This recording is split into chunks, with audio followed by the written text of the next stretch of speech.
Ito na mga kalingap, tayo ngayon sa bahay ni Milka. Isa po sa mga Indians ni Kalingap Ram. Dalawin po natin. Opo! Ay, si Milka, oh. Kumusta ka, Milka? Parang busy ka ata ngayon, ha? Walang pasok? Wala pang pasok, Milka? Wala pa sa ano po, sa Lunes po. Ah, sa Lunes pa ang pasok ninyo? Diet pa rin? Diet po, mga pasok. Diet. From diet po kasi, ano, mula dito po ay siguro 1 oras ang biyahe po sa jeep. Kasi dito po malimit ang biyahe po ay jeep.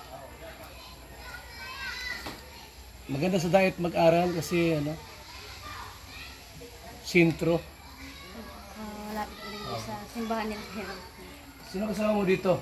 Sila mama, sila pa. Nandyan sila lahat. Kumusta na, Milka? Balita ko ay may jowa ka na. Wala pa man? Wala po. Ilan taon ka na nga po? 19 po. 19? Bata pa. Ilan birthday mo? Nung March 31 po. March 31.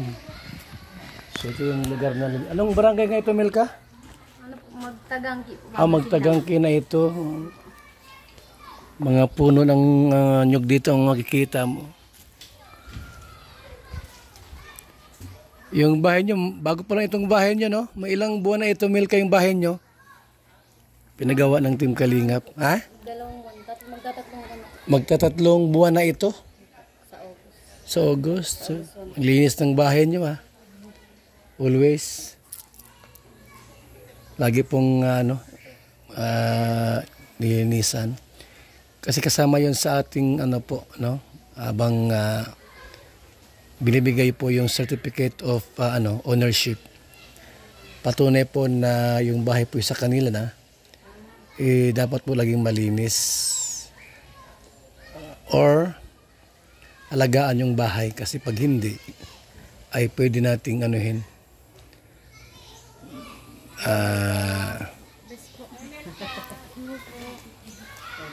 kunin kapag hindi po nila inaalagaan. Siyempre po masisira ang bahay. So ayan, si Ate Edna Vlog saka si Testanido. Si Ate Tess. Ayan. Nay, magandang umaga. Magandang hapon. Nakadalaw kami dito sa inyo. Ay, dito pala sa tatay. Magandang hapon. Kapatid mo ito, Milka? Sa vlog lang ako, kita nakikita eh. Ayun, talagang face to face na. Si Ate Testa Nieto, galing Manila. Gusto ko makita. Pangarap ko kung makita kayo eh. Artista na si tatay. May fans na. Natupad na rin tayo sa araw na ito, July 20. Tagandaan pa. Opo. Mabuti po at hindi kayo umalis ngayon.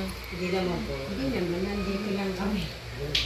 Oh, mabuti at safe kayo rito, Pero pala itong kapatid si Milka na, pangalan mo? Pangalan namin. Dalaga. Sabi na umi ko, 21 years old naman.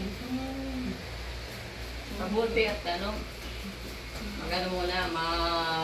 magpakasawa muna ng dalaga, no? Ay, Pag-aasawa, nandyan lang. Madali na. bawal pang ano. Kamusta na? Nakita na rin kita na. Oh, maraming humahanga sa inyo, Nay. Oo, dati sa vlog lang ni Kuya. Ngayon, personal na po. Yan. Pero ba ng Panginoon? Opo. Kaya po. Si Nanay, maging masaya akin. Ilang taon na kayo, Nay? Ay, hayaan mo. Bata pa pala si Nanay Ate, 48. Oh, 48 pa lang siya. Malakas pa rin naman. Bata pa. Pero ilan na kayo, Milka? Ilan kayo magkakapatid? 5 po. 5? Ibig sabihin, maaga ka nag-asawa. Ano, mga 27. Late na rin. Tama-tama na. Late na rin, Di taon-taon kayo. May isang pagitan. May isang pagitan. Yung tatlo, halos Isang taon. sunod. Sunod. May upuan ko po. Sige, oo. Baka tangkad pa. Dito, si Kuya. Si Totoy. Pangapat. Nasa si Abby. CR up. Dudulag si Anay. Mm. Nahiya si Abby. Yung inalisan yung bahay, malayo po? Dito? Malayo. Malayo yung Bundok bundok. po. Layo yun. Paano na yung church niyo? Mabuti di ka nag-ano ngayon na ano, Nandun pa tawag rin po dito. yun. Anong doon? Mabuti di ka umalis ngayong Sabado. Hindi, nag-uwi po ako. Wala naman po kami. Wala silang Nung pumunta kami rito, sabi ni, ano, nasa ano pa daw, dito. Ano pa rin pala, yung tawag dito, escape? Parang ano sa Escape barangay. Ayos ah. Nagagawa pa yun, ano, mag-serve sa barangay. Serve sa Lord. Ilan taon ka na ba ga? 19 po. 19?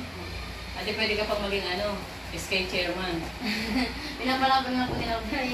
Grabing pa ano po. Kaya lang pag-college na, ano na yung schedule. Grabe po ano yun. At saka ano ka nun, talagang yung oras mo. Tapos makalis ka na ba?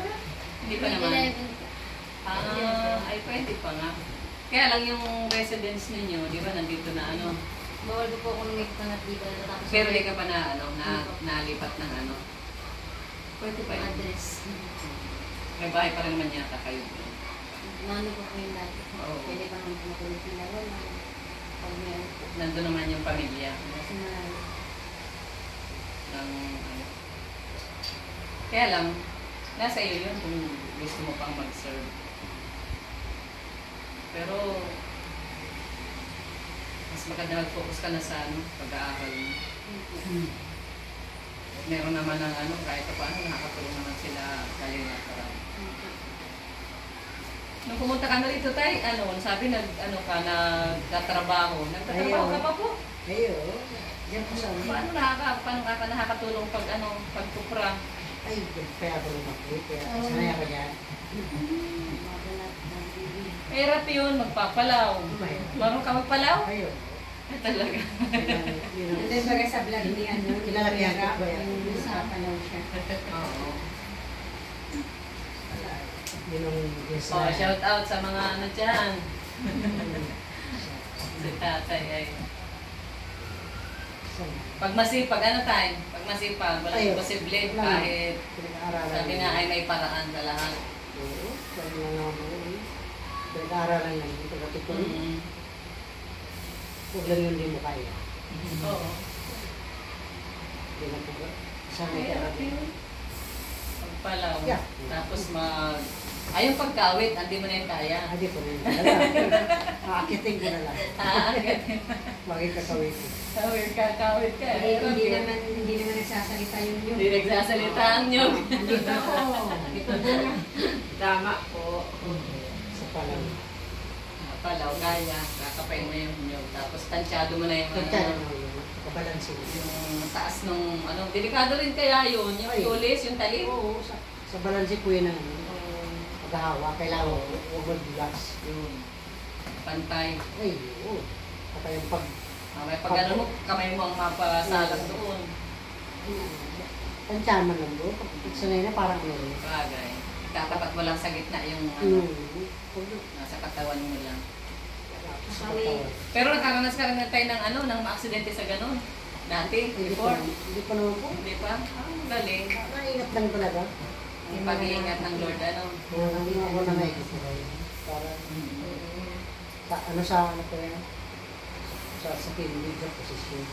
Kailangan pag nagtulak ka, hindi ka ma-out balance kasi pupo. Sure. Kaya nga.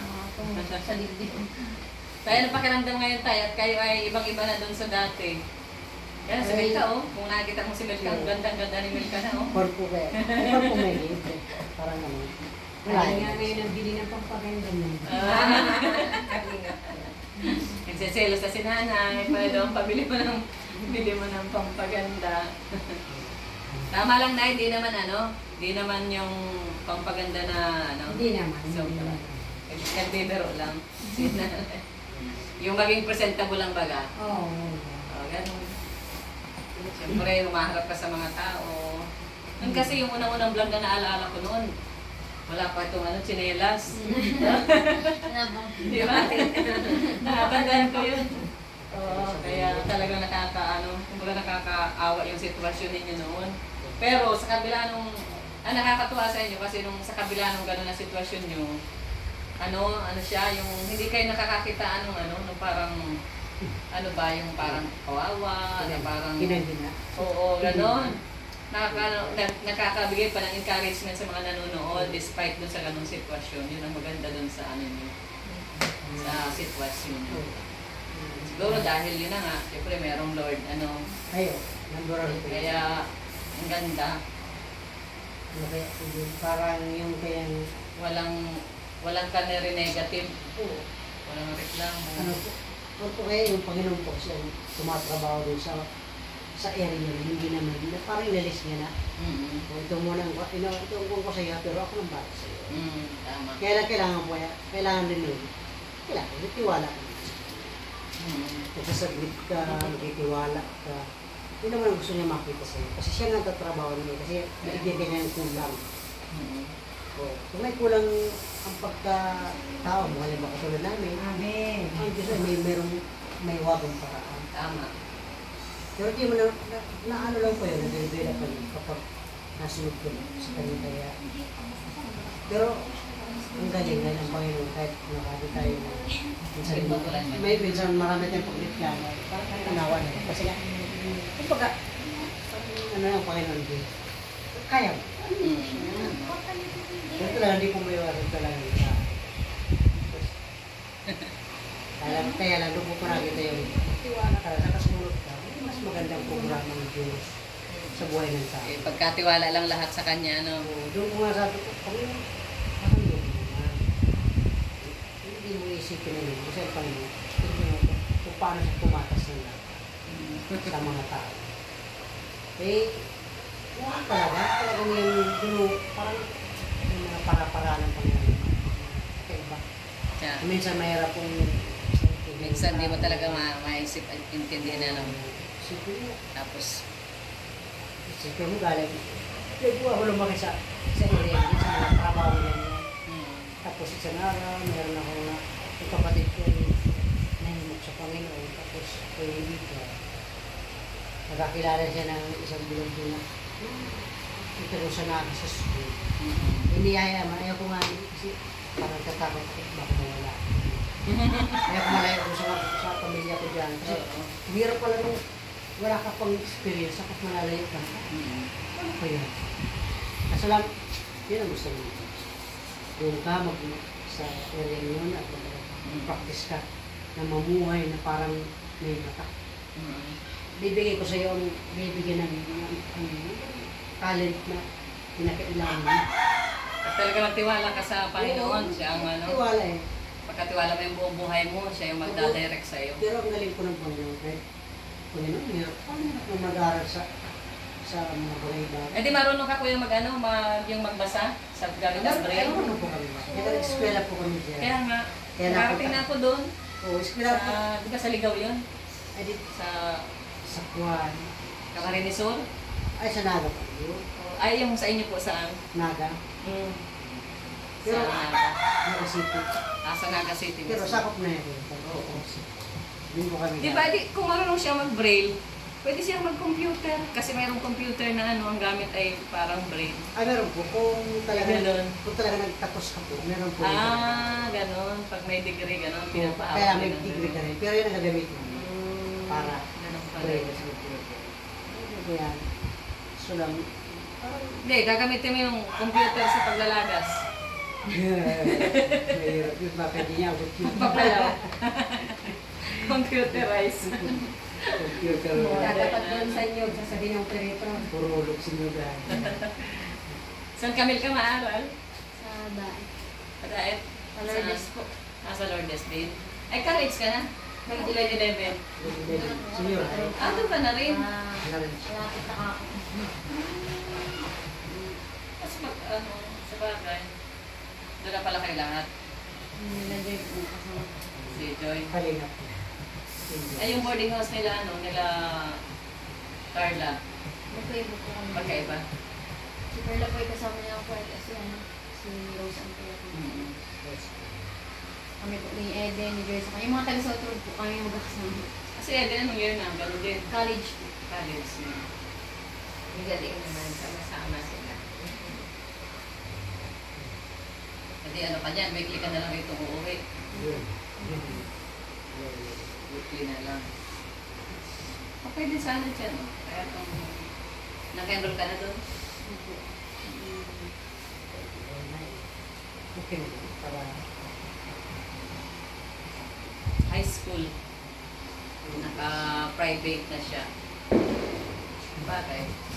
Tignan ko po ano eh, kasi baka makahanap ko ng side next sa fast food. Kasi half-day lang po yung pasok ko dun. Half-day lang po yung nakuha ko. oo. Kaya gusto ko Half-day lang mag-side. talaga pag private. Ay, ibig sabihin mag-ano ka, magsa-sideline. Opo. Sana po maka-apply ako dun sa mga fast food pa. I-apply mo, Jollibee. Mga ganun. Talagang kinukuha talaga niyan, mga ano, mga student students. daw. Mga ano nga. Ay, qualified na qualified ka. Mataas ka. Tapos, ano ka, maganda, jolly, daldal. Yung sabihin ano sa tao. Senior. Oh, singer pa. Pwede. Ma-entertain sa ano, sa tao. Lalo't half day. Ganun lang naman yun ang sinusunod nila yung schedule mo sa school. Ang unang ano niyan, yung kung naka-enroll ka na, yun, titingnan yun. Dahil doon sila magbe-base ng schedule mo. Maganda yun. Sa ano, fast food.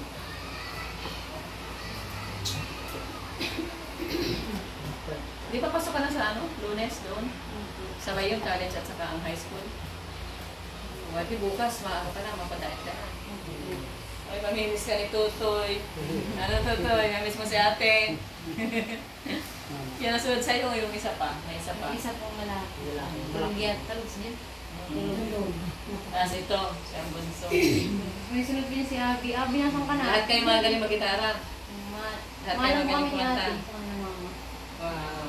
Kaya nga mga kumakanta ito, mga nagmana kay papa niya. Kasi mama mo siguro magaling rin ito kumanta. Nagigitara din. Kaya pala.